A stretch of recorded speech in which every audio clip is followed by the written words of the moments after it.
Welcome everybody to the Mind, Body, and Soul TV, coming to you live from our Denver, Colorado studios, the beautiful Rocky Mountains right behind me.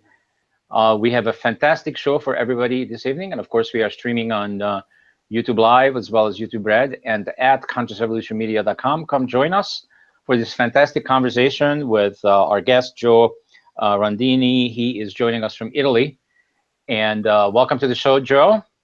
Well, thank you. Thanks for having me. And the title of the show, or the theme of the show as we usually do it, is you capable of more than you think. And that's absolutely true. And we're going to prove it to you. Actually, Joe will prove it to you.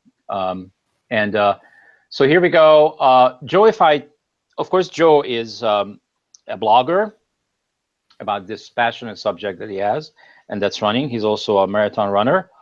He's also a coach, and he's been up to a lot of things in his life. Very interesting guy, actually born in Brooklyn, New York, and he's living in Italy. That's interesting all by itself. And let's see what else. If I took all those titles away, and he has 5 kids, that's amazing. What are they, Joe? I have one boy, he's the oldest, and then we have 4 girls. Oh, fantastic. Wow. You're absolutely blessed. Yes. So, and they all living in Italy with you, I'm sure, and having Actually, no. Actually, they're no? Most of them are back in the United States. Our youngest so much daughter for graduates. Yeah, and we're heading back to the U.S. here shortly ourselves. We've been in Italy now for 7 years. Oh, wow. I'm so bad. I just assumed. Okay. I'll never do it again. Yeah, I will. All right. So that's fantastic. So are you speaking Italian fluently now?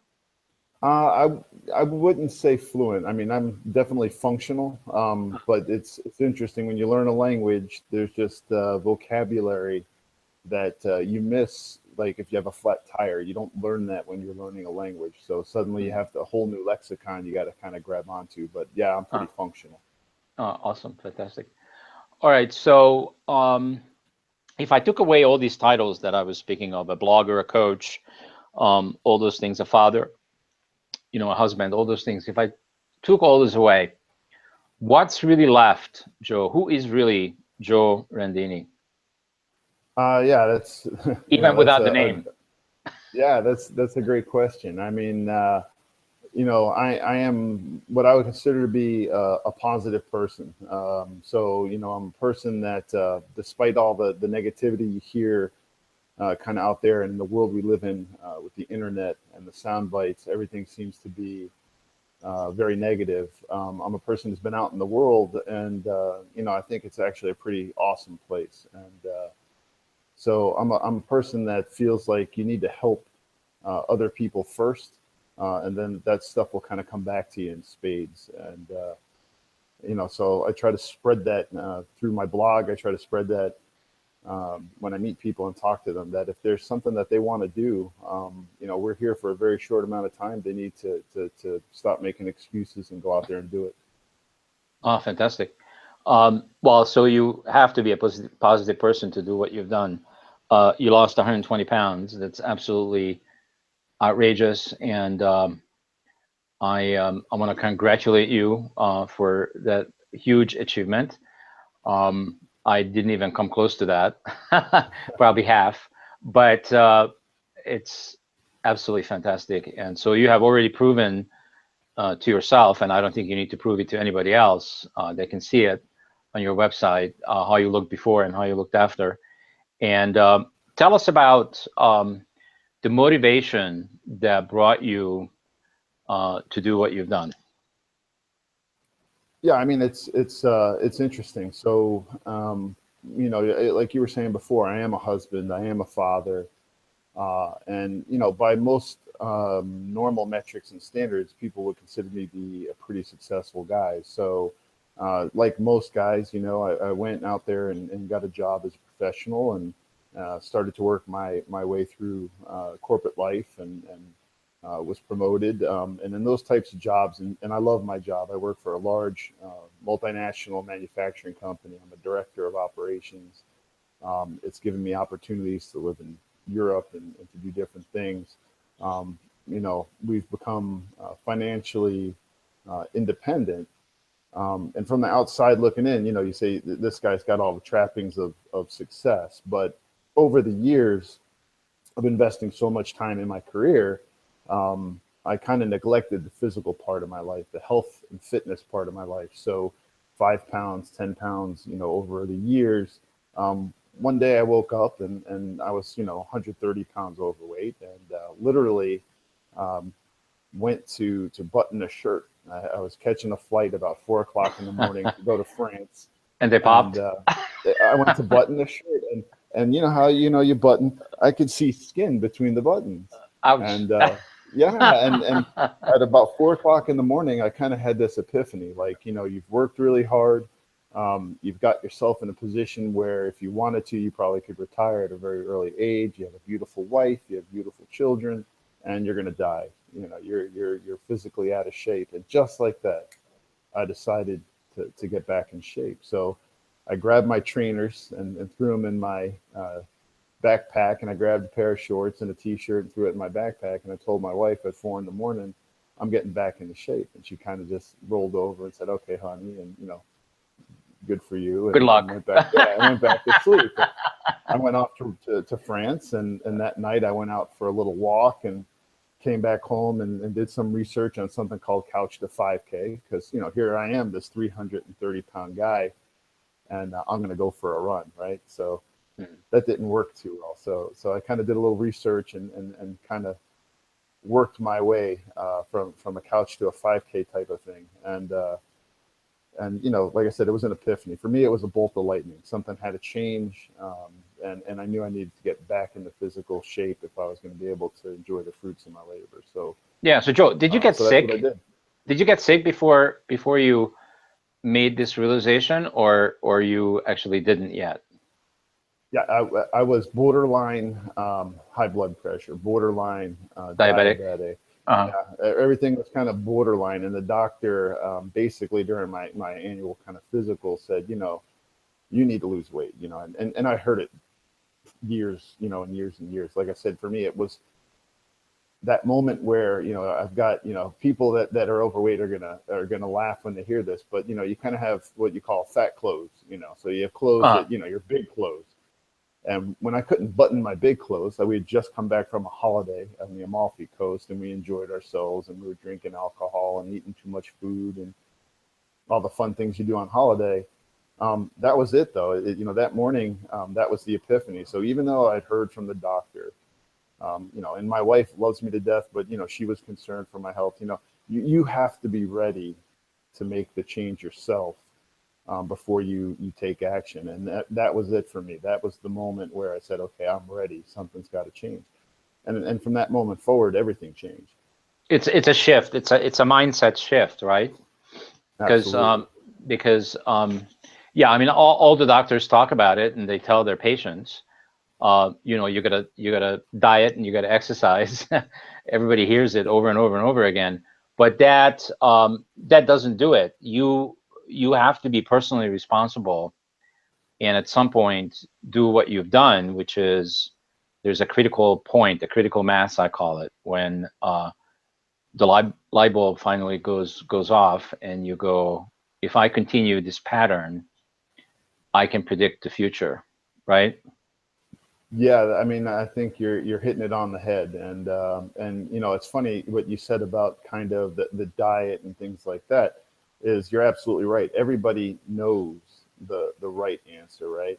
Oh Um, yeah, we but hear it nobody all day likes. long. Yeah, but nobody likes to really listen to it, right? So even Yeah. now, people who've known me for years, when the first time they see me, and they don't even recognize me, and they'll say, "Oh my God, Joe, how'd you do it? How'd you do it?" And I'm always amazed at how disappointed people are when I tell them that I eat healthy and I do a lot of exercise. I wake up early before work and go for runs. I will run at night. I, eat vegetables and things like that. Everybody wants to kind of hear this.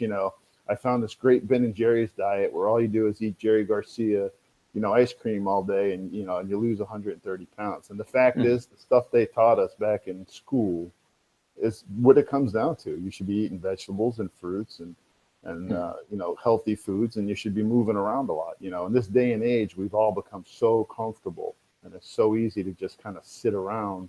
Mm. That's almost like the new smoking, sitting in a chair all day. So Mm. yeah, it's Yep. it's So why running? How did you connect the solution to running? How did that come about?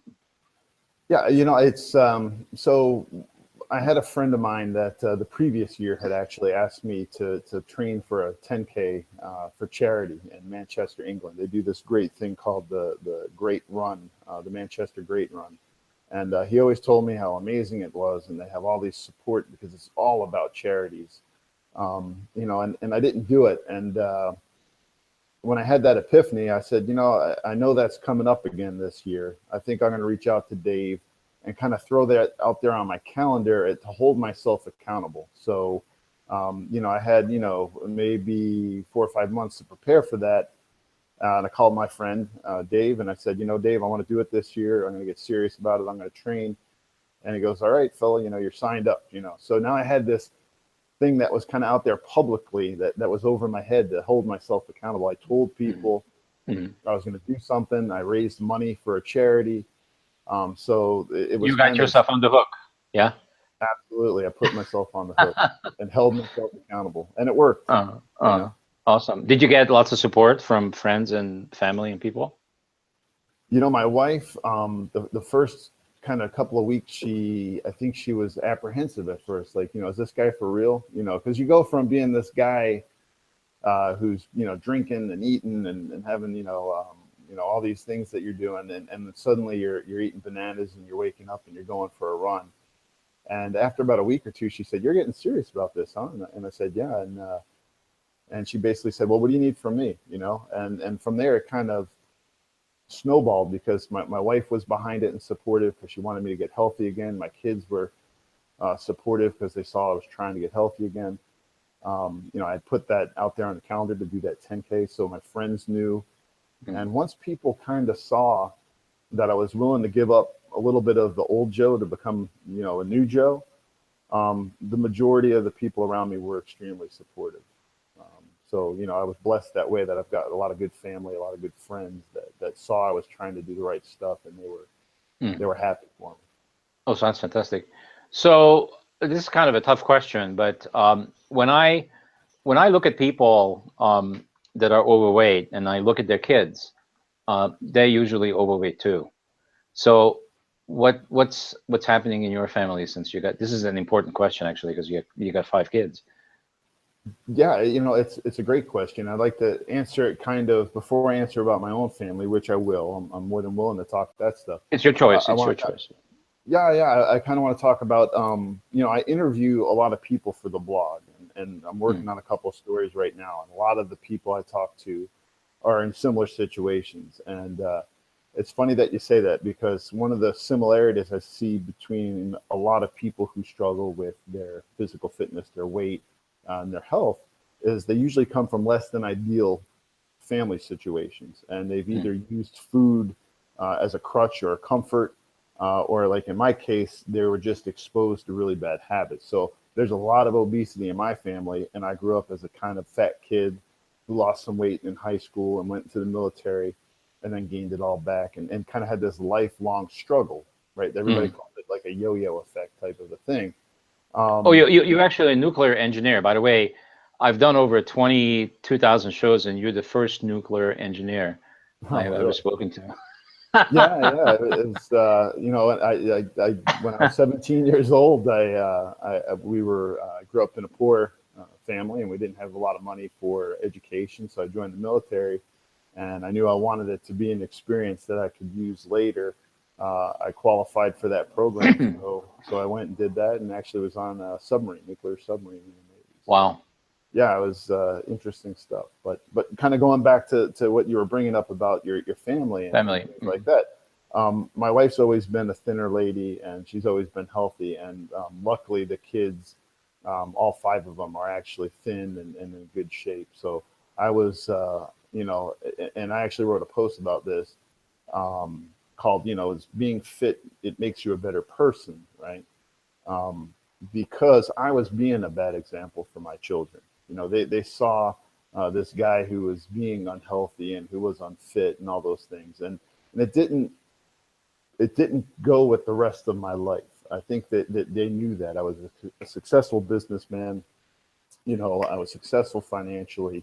I'm a smart guy. I've gone to school, done all these different things, learned to speak Italian so we could move here. Hmm. But then there was this one part of my life that for my children, I was being a terrible example. And that was, the way that I ate, the way that I didn't exercise, the way that I didn't take care of myself. So, So in um, a way, you were out of integrity yeah, with yeah. who you really were or who you really are.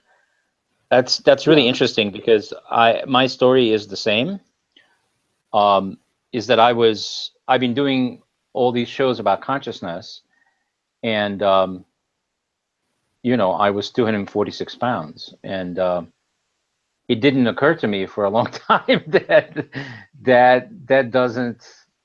that doesn't match who I am and what I'm speaking about. You know what I mean? Like there's absolutely. something missing. Yeah, you're Like I'm absolutely not correct. walking, like I'm not walking the talk. It's 100% correct. How could I tell my children to live a healthy lifestyle and that it If was you're not good doing for it. them Yeah, when yeah. I'm not doing it? Yeah. But then how did you, I'm curious, and if any of this feels uncomfortable at any point, just tell me. Um, and I'll stop, I promise. So so when you 300 some pounds, right? How did you and I'm doing this more for the viewers, okay? So how did you justify yourself? Were you aware that you were 300 plus pounds, and how did you justify it, and how did you do it? Like, how did you make it Steve, okay every day? yeah, Steve, I mean, that is an amazing question. And a lot of people don't think to ask that. So, how did I justify it? There's, I think, two things. One thing was I've always been a big guy and I've always been around big people. Um, so you kind of, I think, trick yourself, if that makes sense. You kind of say, I carry the weight well. I'm big bones, kind of all those, excuses that we use to justify the things that we're doing to ourselves. And honestly, to this day, my wife and I were talking about it the other day. When I see that picture that you were looking at on the website and said, Uh, is that really uh, you? yeah, Um, that's yeah, amazing. I don't, I didn't think I was that guy, and then when you kind of become, who you are now. So when I became Joe the Runner, when I became this thinner, more physically fit version of myself, this is who I always saw. So when I look back at that photo, for me, it's amazing too. It's like, was I really that big? Was I really that guy? And the answer is obviously yes. I was. Hmm. But to be honest with you, um, I think part of what makes me a successful person is I'm a brutally honest person with myself. And when we would talk about my weight, whether it was the doctor or my wife, I would always tell them, this one thing, and I truly believe this, which is I said, look, I know that I'm overweight because I don't eat right and I drink too much alcohol and I don't exercise enough. I know that. There's no magic to it. I own Hmm. that. And when Hmm. I'm ready, I can, I'll change it. And that's what I kind of tell people is that, you know, even if you're not ready to change, at least own it, because you hear so many people say it's genetics or it's this or it's that. My sister and I, during this conversation where we were, she had lost some weight as well, and I told her what a great job she had done, and she basically said she stopped taking her diabetes medication, and we were kind of talking through that, and she said, it's genetic in our family. Diabetes runs in our family, and I said, no, Lisa, if you could stop taking your diabetes medication, it's not genetic, right? It's bad Hmm. Hmm. choices. And the fact Hmm. that you're making better choices now, you were able to stop taking your diabetes medication. What runs in our family is we all like to eat and we all like to drink. Hmm. And it was kind of like a light bulb went on for her, because that's one of the things everybody likes to say is, my family are big. We have bad metabolism. It's inherited. It's those types of things. And there is a very small subset of people that have that type of an issue. So I don't want to put those types of people down or anything like that. But 99.5% of the people that are overweight, including myself, it was simply the lifestyle choices that we made. Hmm. And it's a huge. I don't even say epidemic anymore. I say pandemic because the schools are full of kids that are overweight and obese, and so are adults. Everywhere I go, I see it, and I don't, I don't judge it. I used to judge it, but I learned not to because, um, they are exactly where they are at the moment. And just like you said, those are fantastic words, by the way, is people will make the change when they are ready. No, nobody will do it before, and you can't Yeah, make them. yeah, They, I agree with that. yeah, they have to be ready. There's something has to occur. They have to go inside and deal with themselves. And what's funny to me, it's not even funny, but it's sad and funny at the same time, is that a lot of people use food to cover other things up. It's That's I've heard some 100% true. amazing stories in the 12 years I've been doing this. Yeah, including Yeah, things like like I said, I sexual think there's abuse, like women will become fat in order to be not attractive. yeah, that's 100% true. I'm actually working on a story right now, a profile, and this gentleman's name is Owen, and he lives in Brighton, United Kingdom, and him and I just had an interview recently, and again, very similar stories over and over. But his mother had mental health issues, and despite the fact she was physically there, he kind of had abandonment issues growing up, and he used food as comfort.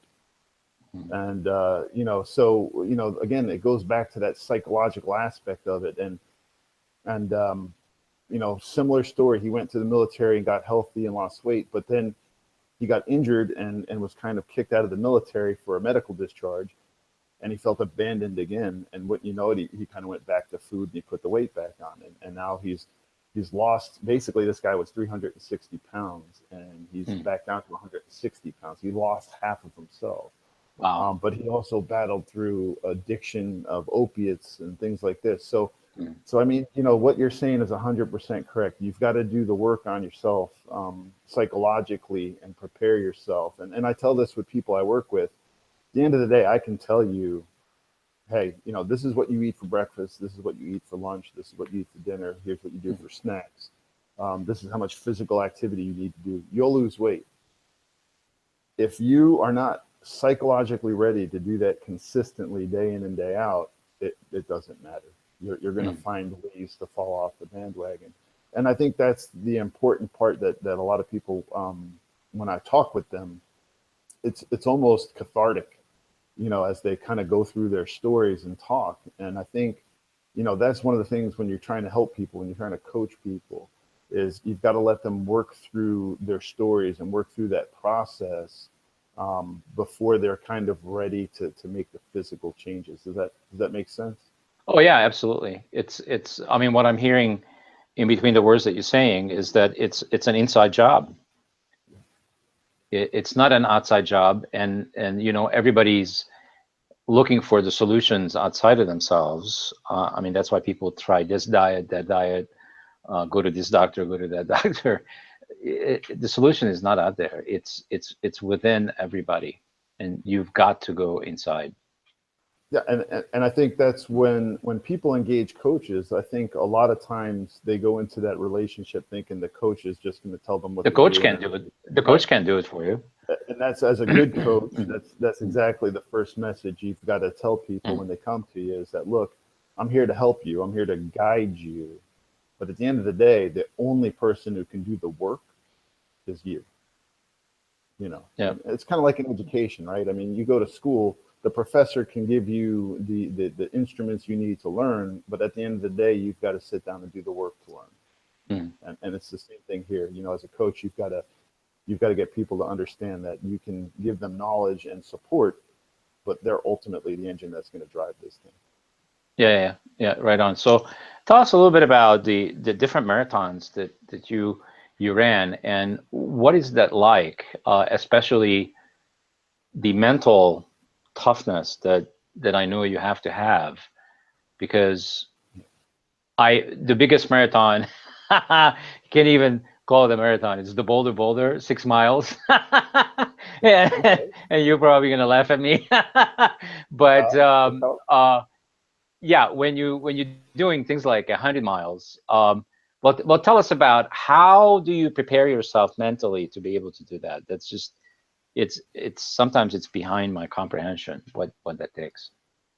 Yeah, I think your words are right on the money. It's what do you do to prepare yourself, right? So there's a process I go through for every race, whether it's a 10-kilometer race, because I'm kind of a competitive guy. So if it's like, hey, let's go out there and we're going to do 10K together for charity, all right, I'll run with some people and we'll do that. But most people who run are obsessive and competitive. So if I run even a 10K, I'm going to run that 10K, and that effort sometimes can be more than the effort I might put into trying to go 40 miles or 30 miles or 50 miles, because I'm racing it. You know what I mean? Hmm. So Hmm. Hmm. if I'm trying to go below 44 minutes for 6 miles, I'm going to push, and it's going to hurt.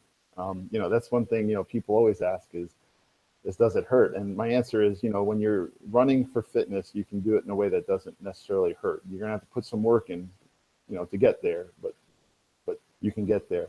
But when you run a race, if you're going to race it, it hurts. And I don't lie to people about that because, and when you run 40 or 50 miles or 100 miles, it hurts.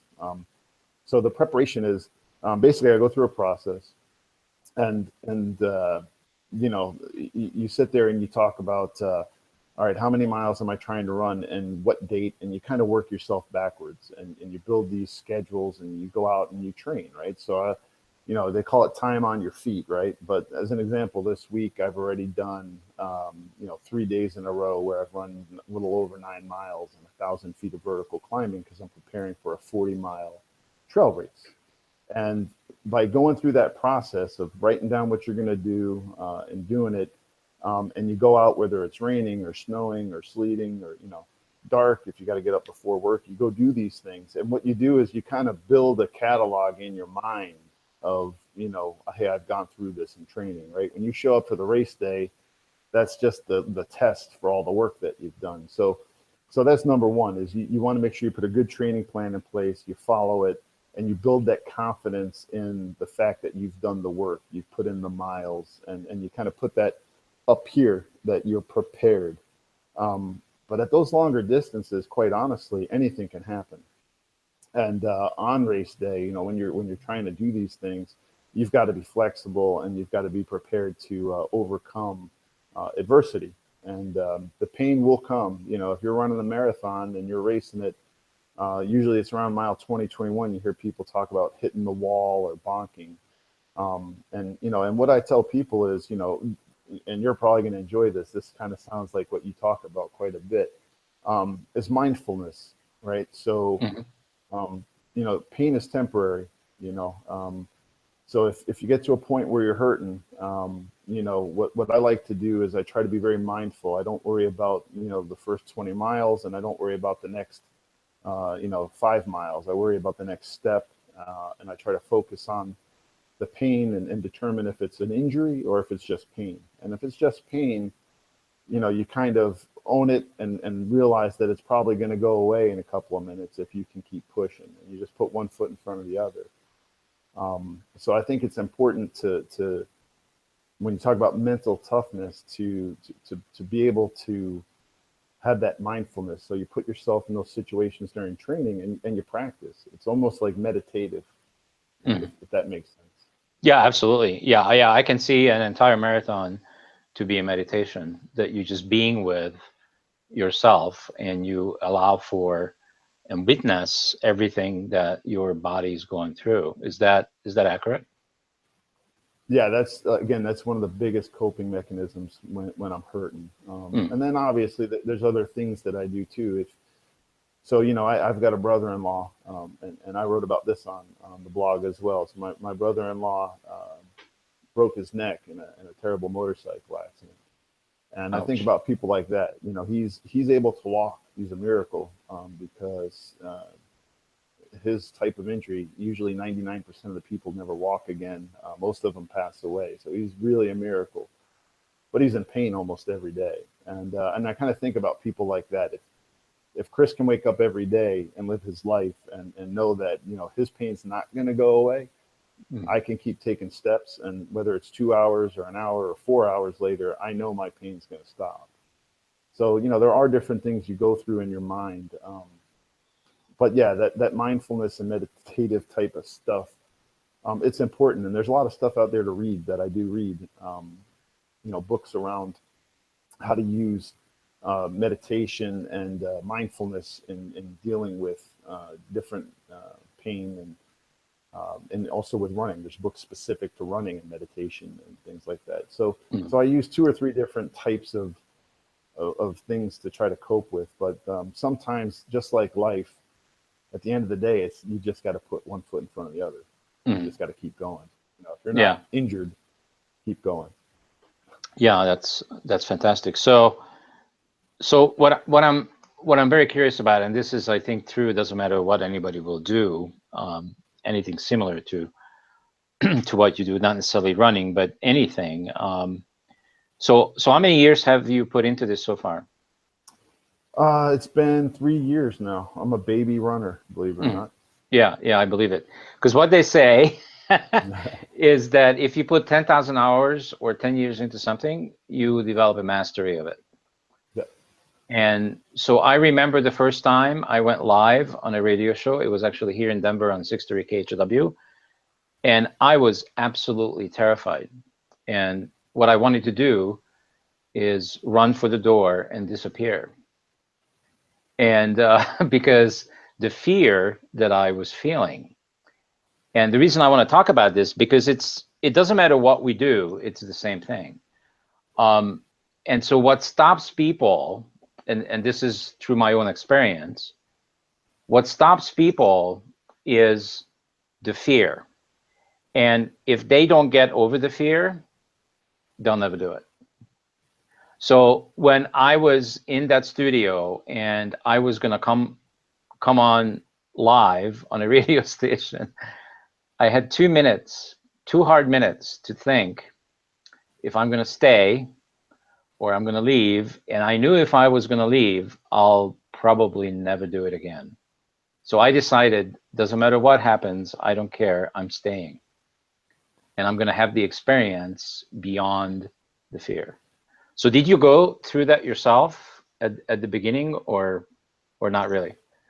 Yeah, 100%. Mm. I mean, it's so funny that you're asking these questions. I literally posted uh, 2 days ago this very topic. So, and in Yeah, that I post, haven't read any they, of it. I haven't read any of it, by the way. This is yeah, it so happens that on this network, we're so connected with everybody that comes yeah, on the network that this is what so we have very yeah. similar It's experiences and what we go but through. but I think that's what that's one of the big things that I'm trying to do with people is by telling a lot of different stories and people seeing the similarities. I think that it gives them a foundation to understand that they can achieve those things too. And I think that's what's really important is when you look at any if you go out there and you start looking online for people that are going to coach you for physical fitness, those types of things, these guys are showing up and they're completely ripped and they have 6-pack abs and they've probably never been overweight a day in their life, right?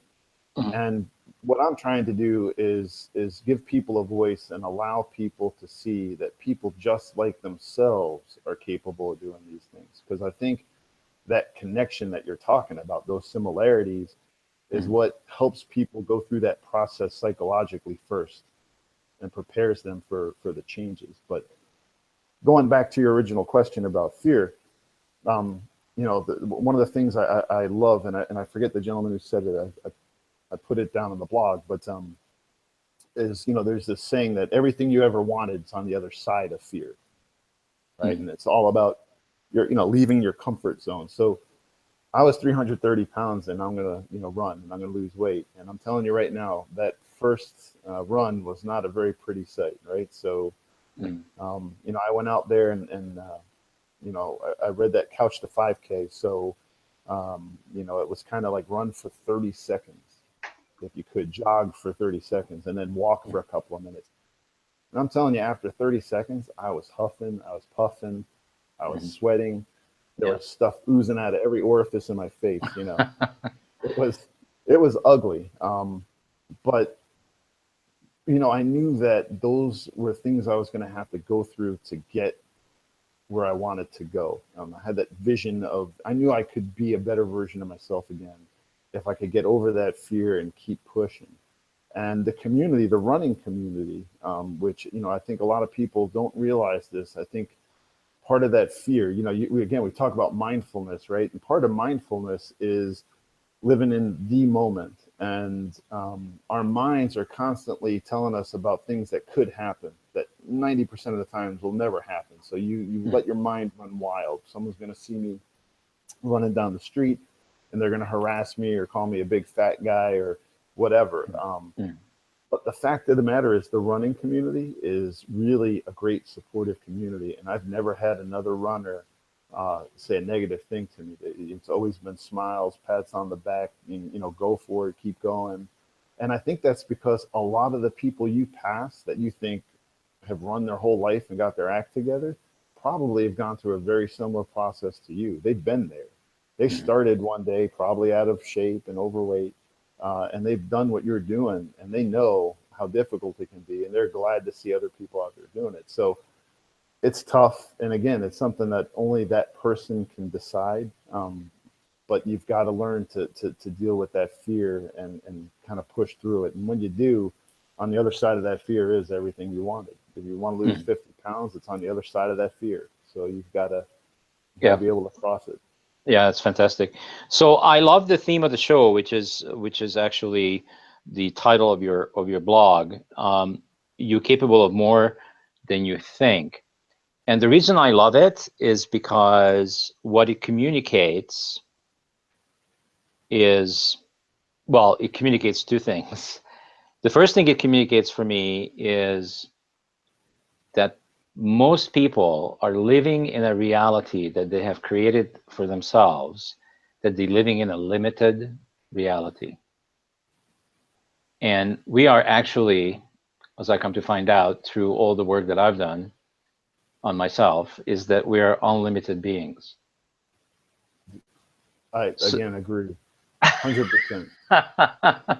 so, We, so we at, limit we're limited by our own mind. You're yeah, oh you're my God. absolutely And right. I got the goosebumps on right now. So I Yeah. know when I'm connected to something, I know that because I immediately get the goosebumps. So the reason why, and I wanted to talk about this for a second, because viewers will hopefully get a lot out of that. So we sold ourselves at some point at the beginning of our life as we were growing up that we, and of course, our surroundings, our families, our fathers or mothers, our brothers or sisters, our teachers, everybody helps us buy into these beliefs that are theirs, and it's not really theirs, it's whoever they got it from, that there are things we cannot do and we shouldn't do, and that we are truly living in a limited world. And that's not true. Yeah, and the funny thing about what you just said, in my opinion, is I think a lot of people communicate that thing to people that they love Uh out huh. of a place of caring. It's Yeah. so Yeah. my mother, my a lot of my family. I'll give you, this is a great example. When my wife and I told them, hey, we are going to try to do some things that'll put us in a position that we might get an opportunity to be expatriates and move to a different country. The majority of my family basically said, "Why would you ever want to do that?" And I think in their minds, it's a safety thing, right? You live, Mhm. you live in a great country, which the United States is a great country, um, and you've got a house and kids and all this. You're going to pick your family up and move them to a different country, and they don't even speak your language. Why would you want to do that? And to me, I'll say in why my not? and it's so funny because that's exactly what I say, and this is what I say to Why my not? children. I say, "Hey, don't look at the world and say why me, say why not me." Mhm. Hmm. And what you're talking about, the limits and things like that, you put these limits on yourself, um, because it creates a safe environment. It gives you those excuses to not go out and be awesome. It gives you, you can justify your, being happy or ordinary, but you don't have to be. You can be extraordinary. And that's, again, story after story that I hear from people. It's these people that are ordinary that do these extraordinary things. I've come across people that, the wife was working as an HR lady, and the husband is he was a maintenance manager at a hospital, and they opened a wine bar in Wappingers Falls, New York. And they both left those careers, behind to go pursue a passion, and they were both happy in their careers. But what they're doing now is awesome, and when you talk to them, you can hear it coming out of them, how happy they are and how awesome it is.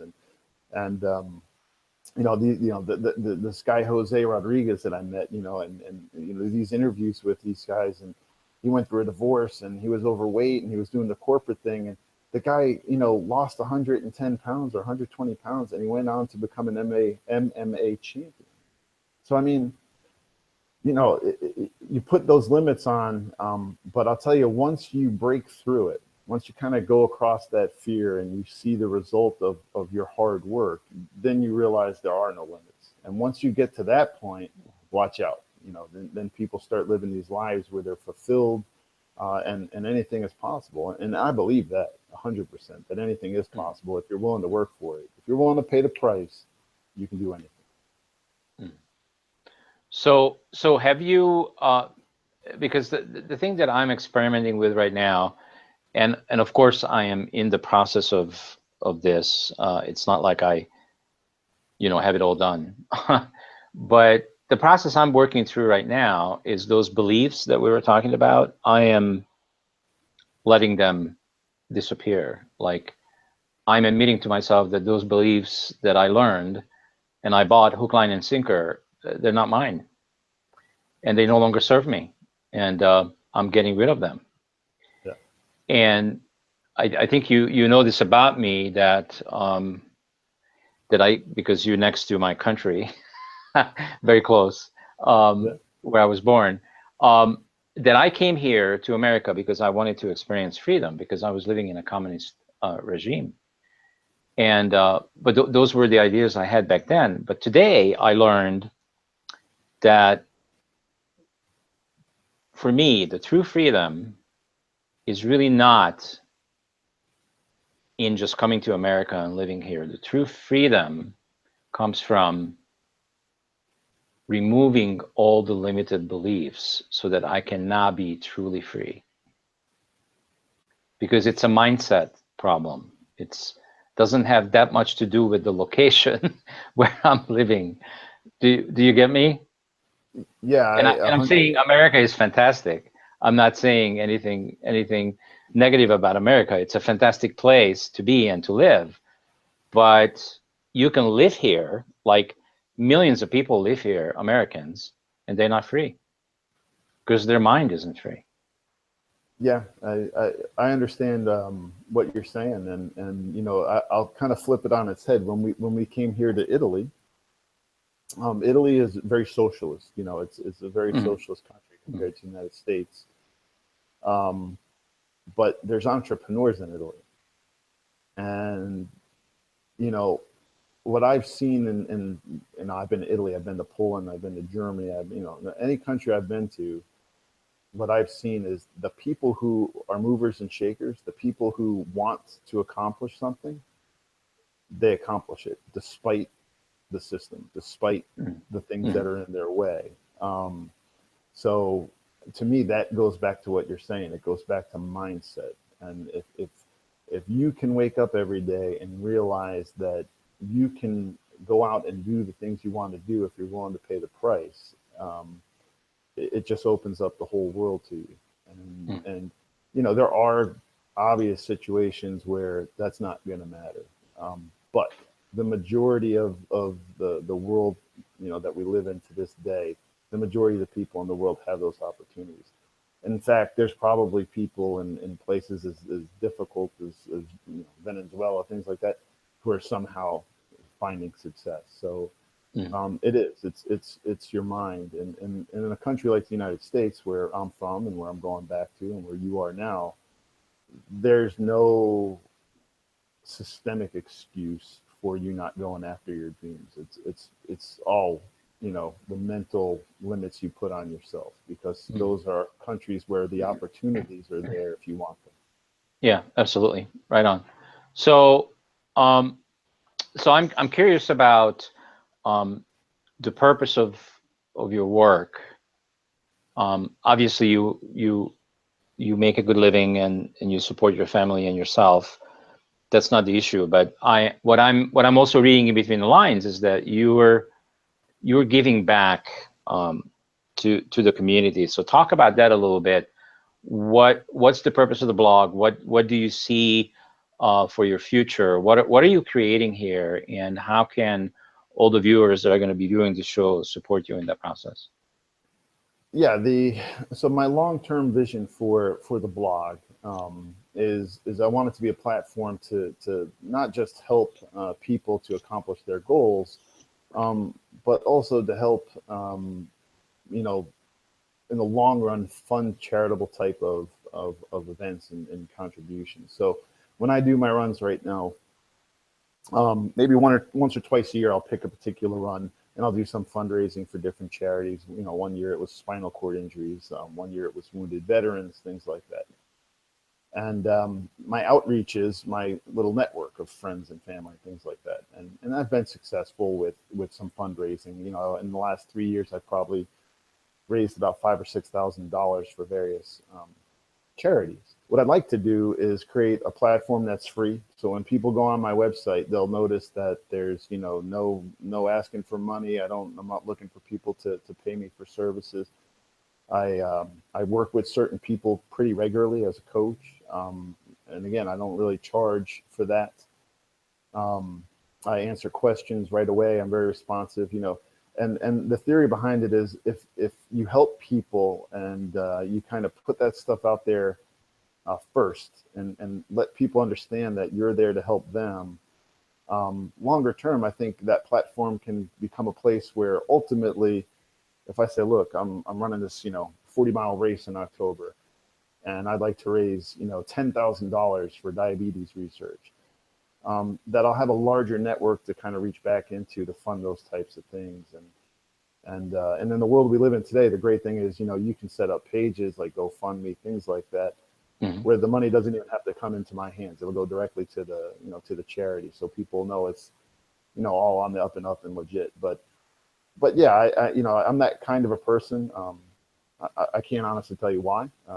My experience in life maybe has been that when you help other people first, then good things happen. So for me, it's just kind of who I am. I'm not concerned about making money from this. Like I told you earlier, we are Hmm. financially independent. We have a good job, but I want to help people, and I want other people to reach out and help other people. One of the reasons I started the blog, we were having a conversation one day, and it was, I talked to my kids, and everything on the internet, everything in the news is so negative. Hmm. And I know nobody's going to click on a headline that says, some guy went to work, came home, walked the dogs, and kissed his wife, news at 11. But there's so much great stuff going on out there, and there's so many great people, and there's just not enough of that getting out there. And, I'm just trying to create a little positivity in the world. Yeah, awesome. Awesome. Well, we can certainly use it. I've been at it for 12 years, and I let go of all my expectations a long time ago, that all the people that are watching 6 hours a day of television, of all the stuff that you just talked about, which is negativity, are going to flop over here and watch these shows. Um, you know, I I'm just not doing it for the numbers anymore. I do it because I want to do it, because I love to do it, because I love to have these conversations. They are really dialogues, and they are so important. And I'm not counting how many lives I'm changing at this point.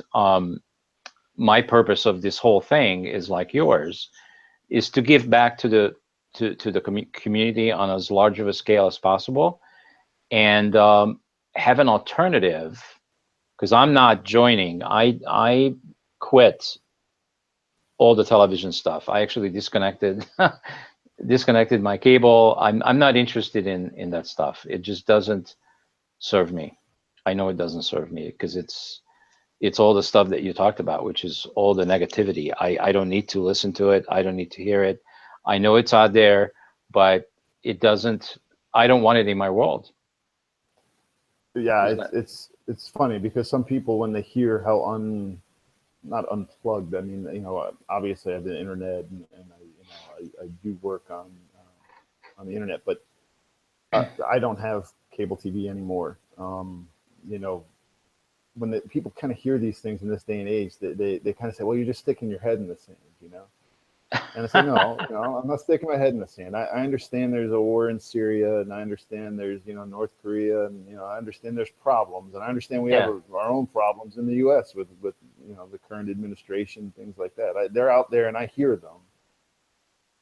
But I also don't need to constantly read about every single bad thing that's happened. And it gets down, not just the, murder and things like that. It gets down to, a lady, goes online and she shows a stretch mark, and people fat shame them, and they do all this crazy stuff. And, the bottom line is, I've got 4 girls, and I have a responsibility to try to help them grow up with a positive self-image and self-worth, and things like that. And the media really doesn't make that easy for a dad who's trying to raise women. And there's just, that's just one example. There's lots of different examples of constant negativity out there that at the end of the day, if it's not value added news, it's just a punch in the stomach, more or less. And who needs that? Who wants to wake up every day and just keep getting punched in the stomach? So I it's, don't. I don't. right, right. It's, again, I'm just trying to bring a little positivity. There's a lot of positive Yeah. things going on in the world that people don't talk about. Yeah. Yeah. Absolutely. And we know it's all out there because we in this phase of our reality, we're still living in a duality kind of a mode. And so, in order to have this much negativity, there must be that much positivity out there because that's just how this world works. And we just don't hear about all the positive stuff because the media decided that that's what people want. And obviously, people want it because they watching. Yeah, So yeah. um, It all the sells. drama and all the negativity sells. It's a smorgasbord, and people want it, and they can have it. It's fine. Yeah, Um, it's interesting to me, reality TV, when you look at some of the stuff that gets peddled out there and what people are willing to watch. um, it says a lot about where people, and I get it, people want to unplug and kind of, have that brain candy from time to time. But the fact that, the Kardashians are constantly in the news, things like that's not a lot of value in that to me. And I, and I don't care who they're dating, and I don't I care couldn't what care size less. their waist is, and right, exactly. And and that's not uh, to say they're bad people, and yeah, it's not to say that the people who follow them are bad people. But my point is, there's a lot of energy that you could be expending on things that'll improve your situation directly, if rather than looking at all the stuff going on in the media all the time. That's yeah, my no, opinion. It's yeah, it's no question, no yeah. question. And so, well, let's. I just want to give you an opportunity to tell our viewers how do you want to be supported, how do you want to be contacted, talk about your website, and maybe something that's coming up for you where they can directly support you with some charities. Yeah, so the first thing is the website is joerandini.com. So it's JOE, no dots, no spaces, RANDENE.com. That's the blog. And honestly, right now, what I'm looking for is for people to subscribe. So I'm trying to build up my subscription list, my email list, because it's an easy way to reach out to people. So when you go on the website, a pop-up will come up, and all you got to do is put in your name and your email, and you'll be a subscriber, and you'll get newsletters and information about things that we're doing. The next charitable event, honestly, we're in the process of relocating back to the US. So the next thing on my calendar is October. And my goal is to have enough of a subscriber base to kind of, what I'd like to do is work on a charity at that time for wounded veterans. So I'm looking at Wounded Warriors. And I'd like to use that October 40-mile race as an opportunity to raise money for Wounded Warriors. So the number one thing is for people to go on the blog, subscribe, read the stuff, and provide feedback too, because the blog has really evolved since we started it. It's been maybe 2 months now. But when we started it, it was definitely more about just positive stories in general, profiling people and kind of giving advice on how to improve your life. What happened, and it's probably just a natural evolution, because what I've done, my lens in life right now is all this stuff about physical fitness and running, is a lot of the readers and a lot of the subscribers are coming from that community. Mhm. So there's a lot of content on there about physical transformation and taking control of your life physically, things like that. So any feedback that people provide, it definitely does impact the direction that we go with the content on the blog. And if they're looking for, an ear, if they're looking for advice, if they're looking for coaching, like I said, I don't charge. And I'm always willing to talk with people and try to help them move their life in a positive direction. On the site, there's a link for my Instagram, which is Joe_the_runner. On Strava, which is where I put all my training, so people can literally, I'm very transparent with all this stuff. They can see my runs, my hikes, all that type of stuff. It's Joe Randini on Strava. And my email is joe.randini@joerandini.com. So those are all the different ways people can get in touch with me. If they get on the website, it's impossible for them to not get on a page where they can either click on the link to Instagram or email me or get in touch with me. So it's pretty Yeah, straightforward. yeah, it's a very nice site too. It's I think you got a picture of Italy on the front page, which is nice, and you're running in a city. Which city is that? That's where we live. It's Florence, Italy, and That's that Florence. Ah, building, yeah, yeah, the building beautiful. behind me as I'm crossing the finish line there is the Duomo, Mm, which is one of the most beautiful churches here in Italy. It's about 600 years old. It's just spectacular. yeah, fantastic.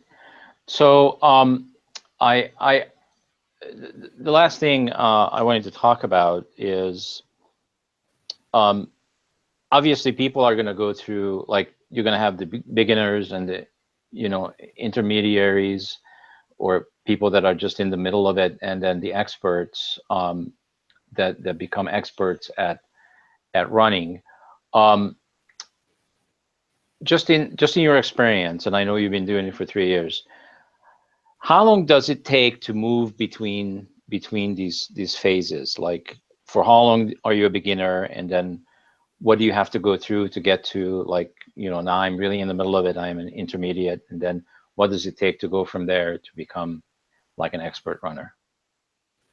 Yeah, it's a good question. It's not a simple question because I think it depends on where you're starting from. So if you're someone who's in fairly good shape and start on this kind of endeavor, even if you've never run before, um, if you run consistently, you're probably going to progress quicker than someone like myself who was 330 pounds. So what I would tell you is the key things is, you got to be consistent. So if you run once a week, you're probably not going to make a lot of progress. But if you get out Well, there, let's talk about me then, for an example. So I'm 180 right now. okay, So I don't consider myself to be in an excellent shape, but okay, but at least I'm not 246. right, right, right, So I'm 180. It's easier to, I think, move and run at 180 than it was at 246.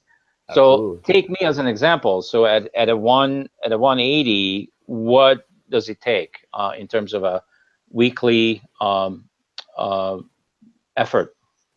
Yeah. So if you don't have a running background, basically what we would do is start you off with 4 to 5 times a week, depending on your schedule.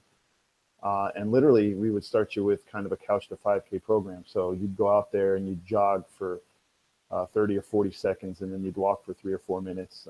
The first week, you'd kind of repeat that routine for 15 to 30 minutes. And again, we would be talking and working specifically, and I'd be getting feedback from you. So I'd let you know if, you can push to that 30-minute limit or you should scale back, because we have to avoid injury. To be Uh, consistent, and can you this also be have on to a be healthy. Joe? Can this be on a machine, or does it have to be out in nature? It can be on a treadmill. Uh, I prefer outdoors myself, but if you wanted to do it on a treadmill, you could definitely do it on a treadmill. hmm. Um, and the goal of this kind of phase, and this would probably take anywhere from 2 to 4 weeks, depending on the person, is you want to get people to a point where they're able to jog at a slow pace where they can still have a conversation for maybe 10 to 15 minutes without stopping. And then once you kind of get them to that point, then it's more about increasing the time. So once you've kind of closed those gaps, you were jogging for 30 seconds and walking for 3 or 4 minutes, to a point where you're running for 10, 11, 12 minutes, then you said, okay, let's this week let's try to get that 12 minutes up to 15 minutes by the end of the week. And then you start bringing in their goals. Are they trying to run a 10-kilometer race and just do this for fitness and lose some weight, or are they trying to run a marathon? Because those things are all going to change how you would coach them on distances and things like that. But it's realistic for a person like yourself, if you're consistent 4 to 5 times a week, within 2 to 4 weeks, you'll start seeing the weight start to fly off if you're cleaning up your nutrition. Oh, And mine is already and cleaned up. well, My there you nutrition go. is So set. Yeah. yeah, so if you're a vegetarian or something like that, yeah, the weight will probably start flying off very quickly once you get your cardio going. Hmm. Um, so 2 to 4 weeks probably before you're kind of going down that path of 15, 20-minute runs, and we're increasing that time. Um, and if your goal was something like a 10-kilometer race, within 2 to 4 months, we probably could get you to running a 10-kilometer race, maybe a little bit, an hour. Most people would be in that time range, an hour, hour and 5 minutes. Um, but going from that kind of, I'm a beginner and I can run a 10K, because you'd be surprised that, in 2 to 4 months, you probably could get yourself in shape to run a decent 10-kilometer run for a normal person. But then becoming, kind of an intermediate runner, it's all about time on your feet and getting the miles in, going out there 4 or 5 times a week and doing, 4 miles each run, that kind of thing. Um, and a lot of people make the mistake because everybody wants to run faster, and they want to jump right into, okay, I can run 30 minutes now, let's start doing speed work and things like that. But the fact of the matter is that for beginners, that first 12 to 18 months, if all you do is get out there 4 times a week and get a nice consistent 3 to 6 mile run in each time, and work on your form and breathing and things like that, the speed will take care of itself. And then once you've kind of moved in 12 to 18-month period of time into that intermediate level, you'd start to sprinkle in sprints and hill work and things like that, and focus on speed if that was a goal of yours. If you're just trying to maintain physical fitness, there's nothing wrong with it, getting out there 3 to 5 times a week and just doing a 30-minute run once you're capable, just to maintain your cardiovascular health and your physical fitness. So it really depends. Yeah. You've got to really talk to people and understand what they're trying to do. Yeah. Fantastic. All right. Well, we came to the end of our conscious hour, and Joe, I want to thank you. You've been absolutely fantastic, and thank you for sharing yourself and what you do and the difference that you make and will be making for humanity in the future. Because I can not only see it, but I can feel it. You're just one of those dedicated guys that's passionate about this stuff, and you are definitely on your way of mastering your passion of running. So, congratulations. I'm definitely impressed. No, thank you for having me. It's been a pleasure. The hour went by and It's it very just flew fast. by. So Yeah, yeah, yeah, yeah, yeah. really. It doesn't exist on this show. There's no time. So, thank you, thank you so much, and get yourself some sleep since it's like what, I don't know, in the morning. It's That's four dawn. o'clock now. It's Yeah. dawn in Europe. So thank you for being with us. Thank you for being on the network. For everybody else, keep watching these shows. Every month, if and every day and every hour, and this show gets to the top 10. in any future month coming ahead. It can go to public television or cable TV, or who knows what other platform we'll be involved in. Thank you so much for watching. We'll see you guys next time on consciousevolutionmedia.com. Thank you, Joe. Thank you.